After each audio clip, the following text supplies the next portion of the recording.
আজকে আমি খুব একটি গুরুত্বপূর্ণ টপিক নিয়ে আপনার সঙ্গে আলোচনা করব। টপিকটি হলো এসআইআর ফর্ম কিভাবে ফিল আপ করবেন। আর একটি গুরুত্বপূর্ণ টপিক তার সঙ্গে এসআইআর ফর্ম ফিল আপ করতে যে যে সমস্যা হবে তার সমাধান। মনে করুন আপনার জন্ম তারিখ আগে ভুল ছিল, এখন সঠিক করা হয়েছে। আপনার নাম আগে অন্যরকম ছিল, এখন অন্যরকম আছে।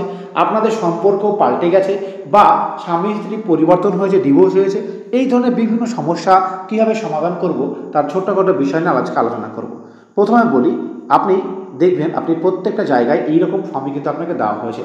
এখানে কিন্তু আপনার নাম লেখা রয়েছে, এখানে ক্রমিক সংখ্যা, এখানে স্ক্যান, এখানে আপনার ছবি। এই জায়গাগুলিতে আপনাকে কিছুই করতে হবে না।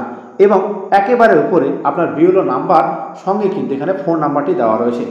এই ফোন নাম্বারটিতে আপনি ফোন করে সাহায্য নিতে পারেন। তবে বিএলওর তবে একটি কথা আপনাদেরকে বলবো, এই সমস্ত কিছু আমরা কিন্তু বলবো, তাই ধৈর্য সহকারে আপনি ভিডিওটি প্রথম থেকে শেষ পর্যন্ত দেখবেন। তো তার আগে বলবো আপনাদেরকে একটি ছোট্ট কথা।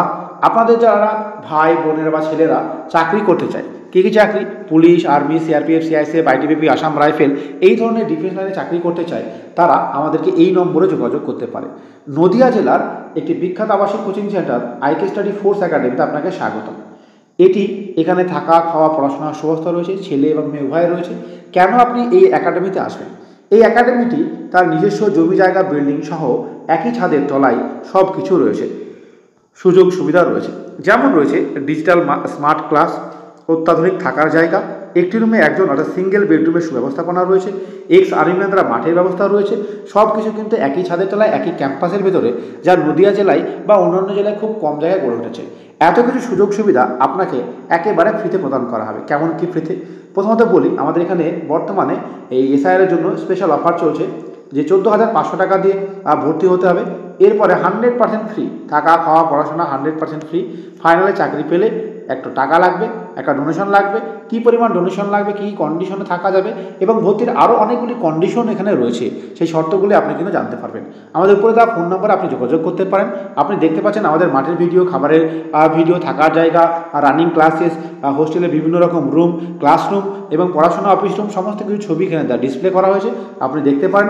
অথবা এখানে ভিজিট করলে অবশ্যই আপনাদের ভালো লাগবে। অত্যাধুনিক চিন্তাভাবনা, খুব অল্প খরচে, একেবারে খরচ নেই বললে ভর্তি হতে পারলেই কিন্তু চাকরি দোরগোড়ায় পৌঁছে যাবেন। কারণ এখানে ক্রমাগত কঠোর পরিশ্রম, একেবারে কঠোর নিয়মের মাধ্যমে, মোবাইল ব্যবহার থেকে নিষিদ্ধ করা থেকে অন্যান্য একেবারে কঠোর পরিশ্রমের মাধ্যমে কিন্তু আপনার ছেলের স্বপ্ন পূরণ করা হবে, আপনার ভাইয়ের স্বপ্ন পূরণ করা হবে, দেশের বীর সৈনিক গঠন করা হবে। তাই আজকে কিন্তু আমাদের সঙ্গে যোগাযোগ করুন। তো চলুন, যে বিষয়টা নিয়ে আপনাদের কাছে আমি হাজির হয়েছি সেটা হচ্ছে যে এসআইআর ফর্ম কীভাবে ফিল আপ করবো। আমি কতগুলো কথা বলবো, আপনি খুব ভালো মনোযোগ দিয়ে শুনবেন, সেটাই ভালো হবে।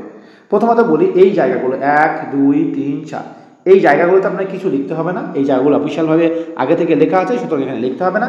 এখানে আপনি একটি পাসপোর্ট সাইজের সুন্দর ফটোগ্রাফ এখানে কমিয়ে দেবেন, তবে স্ট্যাম্প সাইজ ভালো হয়, যেখানে মুখটা খুব ভালোভাবে বোঝা যাচ্ছে।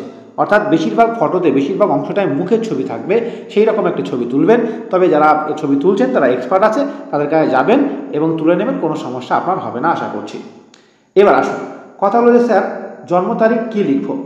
দেখুন, জন্ম তারিখ কীভাবে লিখব, এখানে একটা উদাহরণ দিয়েছি যে জন্ম তারিখ যে 2000, পরিষ্কার কথা একটা বলে দিই, এই যে বক্সটা আমি দেখাচ্ছি আপনাকে, যে সবুজ রঙের বক্সটা আপনি দেখতে পাচ্ছেন, এখানে আপনি যে সমস্ত তথ্য লিখবেন সমস্ত কিছুই 2025 সালে, 2025 সালে অর্থাৎ বর্তমান ভোটার লিস্ট নিয়ম অনুসারে যেমনটি আছে তেমনটি লিখবেন।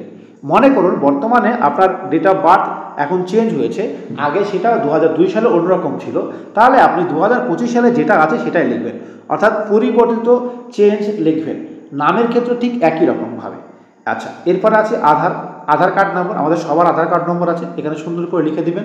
এরপরে মোবাইল নম্বর, একটি সুন্দর মোবাইল নম্বর দেবেন, যে মোবাইল নম্বরটিতে আপনাকে জানে ভবিষ্যতে পাওয়া যায়, বা মোবাইল নম্বরটি আপনি যেটা আপনার না হারিয়ে যায় সেই রকম মোবাইল নম্বর দেবেন।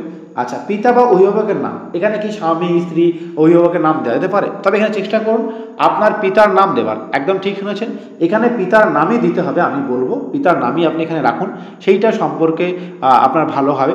ঠিক আছে, এবার পিতার এপিক নম্বর দেবেন। কখন দেবেন? যদি পিতা বেঁচে থাকে, ভালো করে বুঝবেন, যদি পিতা বেঁচে থাকে অথবা 2025 সালে ভোটার লিস্টে পিতার নাম রয়েছে, তাহলে আপনি কিন্তু এখানে দেবেন, নচেত কিন্তু এপিক নাম্বার দেওয়ার দরকার নেই। তারপরে মায়ের নাম লিখুন, তারপরে মায়ের এপিক নম্বর দিন, সেম কথা। যদি মা বেঁচে থাকে তবেই আপনি দেবেন। তারপরে স্বামী স্ত্রী যদি থাকে, স্বামী বা স্ত্রী থাকে লিখবেন, ঠিক আছে, স্বামী স্ত্রীর এপিক নম্বর লিখবেন। তাহলে আপনি কিন্তু সমস্ত কিছু স্বামী স্ত্রী যারা বিবাহিত তাদের মাতার নাম, পিতার নাম, স্বামীর নাম সব কিছু লেখা হলো। এভাবে করবেন, একেবারে সঠিক পদ্ধতি, কোনো কনফিউজ হওয়ার কিছু নেই। আগে নাম ভুল ছিল, এখন পরিবর্তন হয়ে গেছে। আমি পরিষ্কার করে আরেকটি কথা বলতে চাই, এই যে অংশটি আপনি দেখতে পাচ্ছেন, অর্থাৎ আপনাদের এসআইআর প্রথম পার্টটি কিন্তু 2025 সালের ভোটার কার্ড অনুসারেই কিন্তু আপনি লিখবেন, কখনোই অন্য কিছু কিন্তু দেখবেন না, পরিষ্কার কথা। এবার আসি, এবার নিচে নেমে গেলে দুটি পার্ট পাওয়া যাবে। এই দুটি পার্টের মধ্যে যে কোনো একটি পার্ট আপনাকে ফিল আপ করতে হবে, হয় পার্ট এ ফিল আপ করতে হবে, নয়তোবা পার্ট বি ফিল আপ করতে হবে।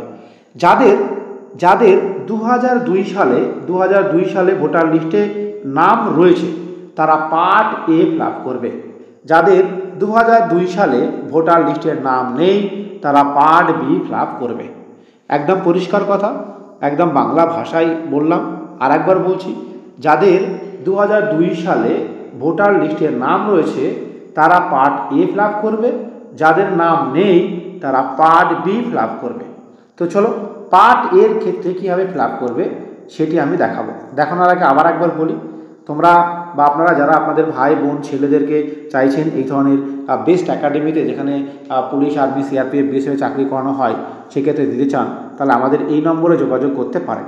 তো চলুন, পার্ট এটা আপনি কীভাবে ফিল আপ করবেন আমি দেখুন। এইভাবে একটা ফিল আপ করা আছে, আপনি দেখে করতে পারেন যে আপনি নির্বাচকের নাম, অর্থাৎ যার ফর্ম দেওয়া আছে তার এখানে নাম লিখবেন, এপিক নম্বর লিখবেন, আত্মীয়তার নাম লিখবেন। যেহেতু এই ফর্মটা আপনি লিখছেন, তাই আপনার নামই লিখবেন।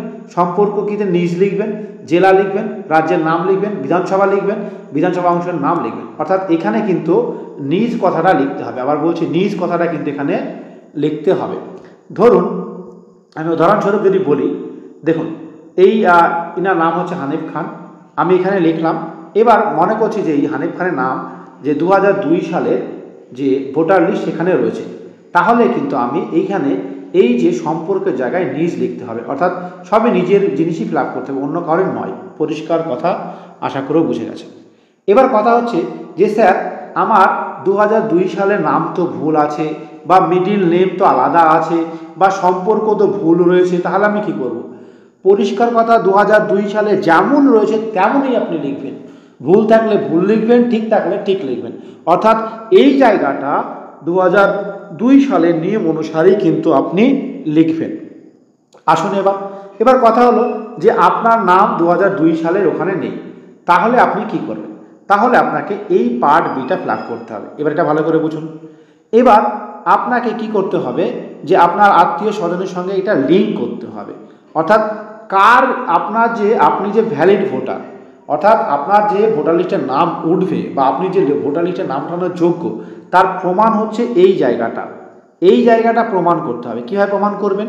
আপনি আপনার বাবার নাম দেখান 2002 সালে রয়েছে, মায়ের নাম দেখান 2002 সালে রয়েছে, আপনার কাকা নাম দেখান, আপনার জ্যাঠার নাম দেখান, বা আপনার দাদার নাম দেখান, আপনার ঠাকুরদার নাম দেখান, যা বংশের নাম দেখাতে হবে।